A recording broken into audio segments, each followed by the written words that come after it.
They called it the Silent Cradle, an empty region of space where no living voice had echoed in centuries.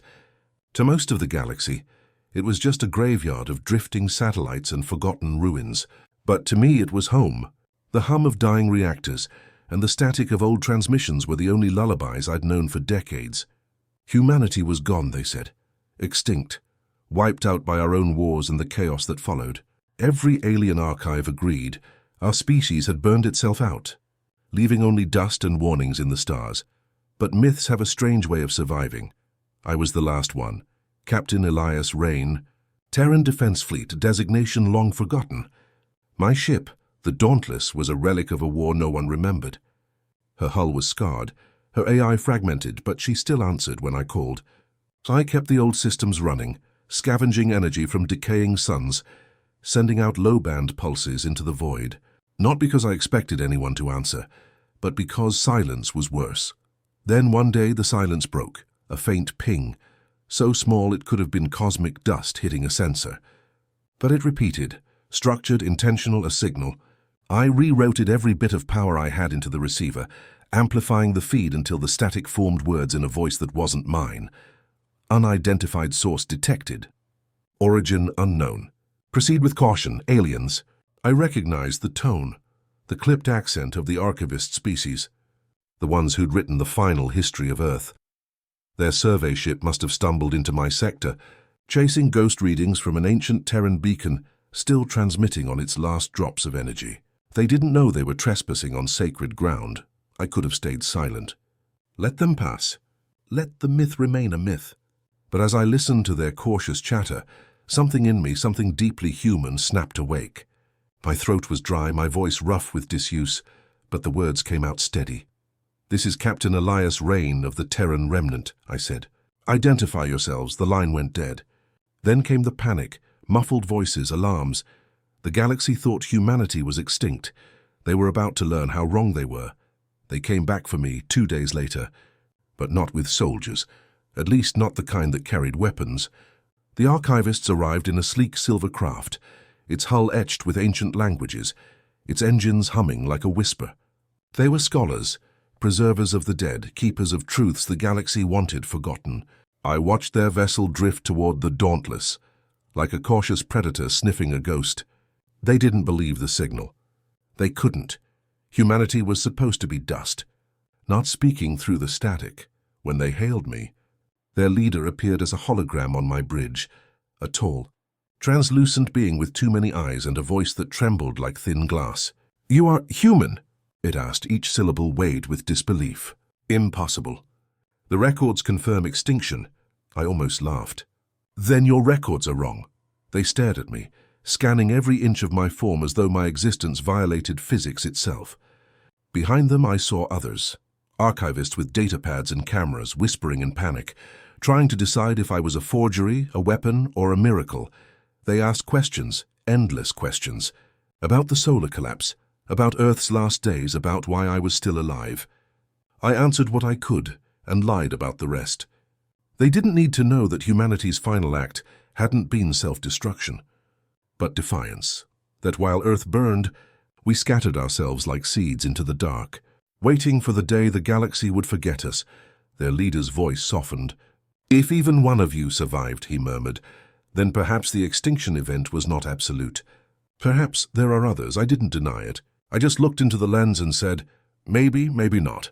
But one human is enough to remind the galaxy that we're still here. They left soon after, their ship vanishing into the black. I knew what would follow. Rumors, fear, the return of an old name spoken in hushed tones. Humanity, the sleeping monster of history, was stirring again. I stood on the bridge, watching the empty stars, and for the first time in centuries, I smiled. If they were afraid now, they hadn't seen anything yet.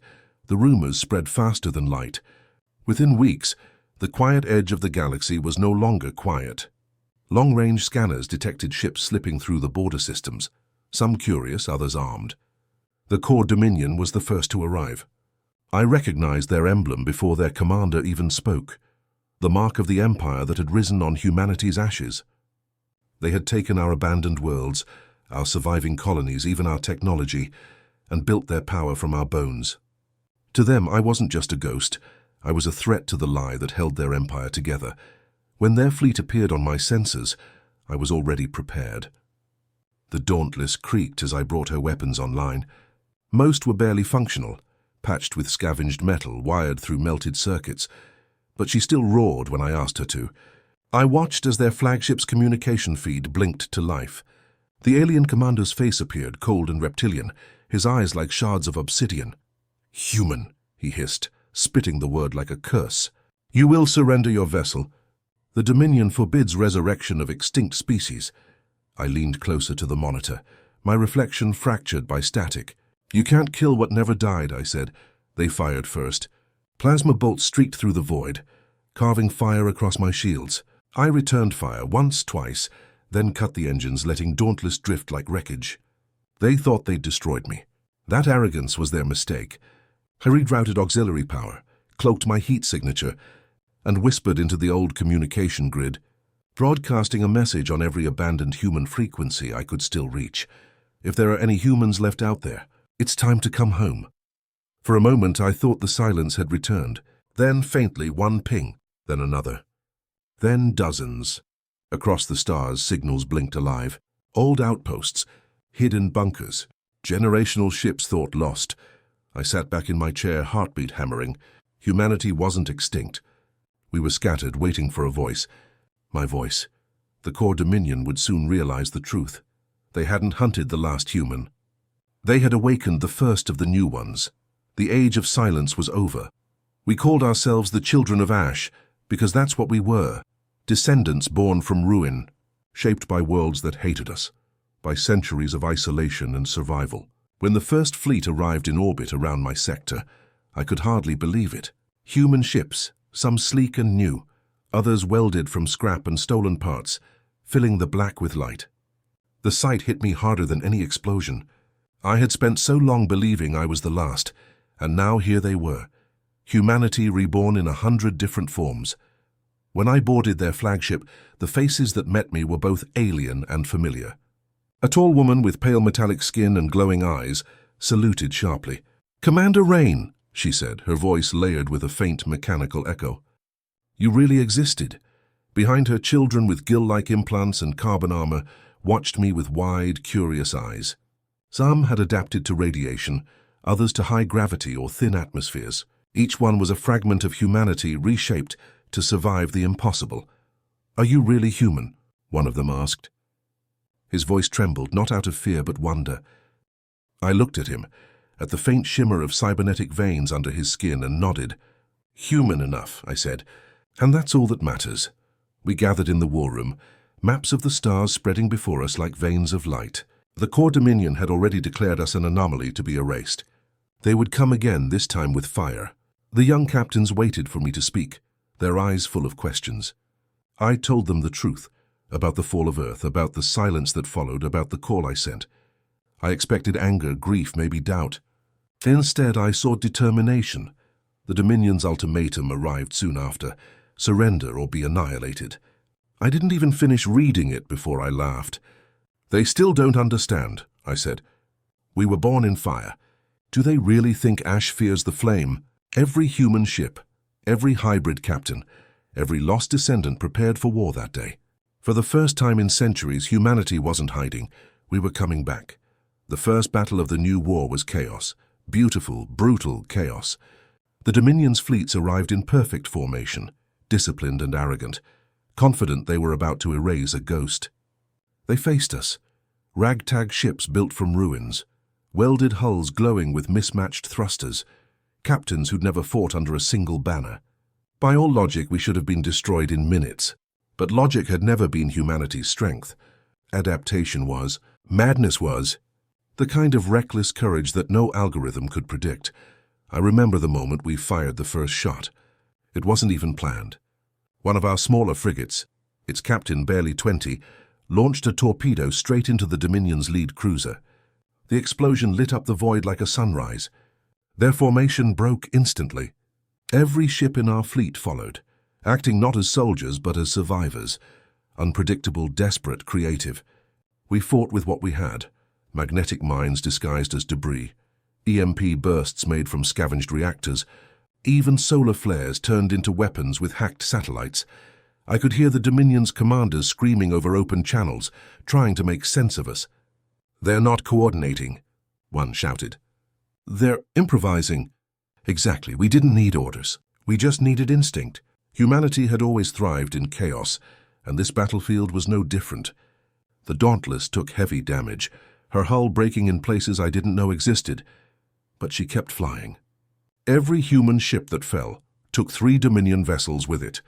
After hours of fighting, the enemy finally retreated, leaving behind wreckage that glittered in the starlight like broken glass. I stood at the viewport, shaking, exhausted but alive. A young hybrid soldier patched through the comms, voice trembling. "Why fight so hard, Commander? We could have hidden again." "Because hiding is what they expect," I told him. "Fighting is what we are." As the remnants of the Dominion fleet limped away, I realized what truly terrified them. It wasn't our weapons. It wasn't even our numbers. It was our refusal to die, our defiance that burned brighter than any sun. The war for the silence had begun, and this time it would end on our terms. The war dragged on for years, and with every battle the galaxy changed. The Dominion's power began to fracture under the weight of its own fear. Worlds that had once worshipped their rule began to question the stories they'd been told about us. The extinct monsters, the cursed species.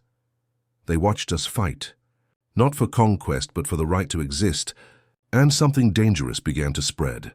Belief, hope, the kind that can't be erased by gunfire. We became more than soldiers. We became a symbol. My name, Elias Rhane, was no longer mine alone.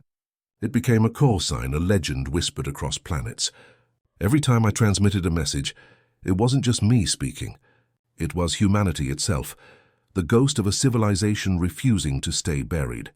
When the Dominion Council demanded my surrender, I gave them an answer that echoed across every communication channel in the known systems.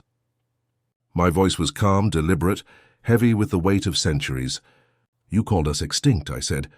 "You burned our world, erased our names, and built your empires on our ashes. But you forgot one truth. Humanity doesn't die. We adapt, we endure. And now we remember." That transmission spread faster than their senses could contain it. Every enslaved race, every forgotten colony, heard those words. I started receiving messages from alien captains who had once served the Dominion, swearing allegiance to the reborn human fleet. They didn't see me as a conqueror.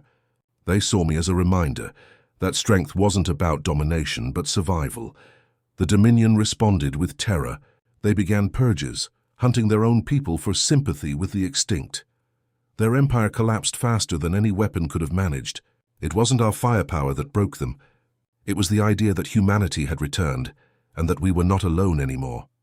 I watched from the bridge of Dauntless as rebellion after rebellion tore through their worlds. The stars themselves seemed to burn with our vengeance. That day I understood the truth. Humanity didn't need to rule the galaxy to change it. We just needed to remind it what courage sounded like. When the war finally ended, it wasn't with a grand surrender or a parade of victors. It ended in silence, the kind that comes when the guns stop firing and the stars look down on the wreckage of both sides. The Dominion was gone, shattered into fragments of broken fleets and frightened governors who no longer believed in their own power. The Council of Species dissolved, their authority meaningless in a galaxy that had tasted freedom. What replaced them wasn't an empire, but something quieter, something fragile. A beginning. Years passed. Humanity rebuilt piece by piece, world by world. Some of our descendants chose to stay scattered among the stars, while others gathered under a single banner again. We didn't rebuild the old Earth. We couldn't. But we carried her memory like a seed, planting it wherever we settled. The children of Ash became the builders of dawn. For the first time in 1,000 years, there were human cities, human laughter, human dreams under alien suns. I grew older than I ever thought possible. My body was weak, but my spirit, no, our spirit, was still unbroken.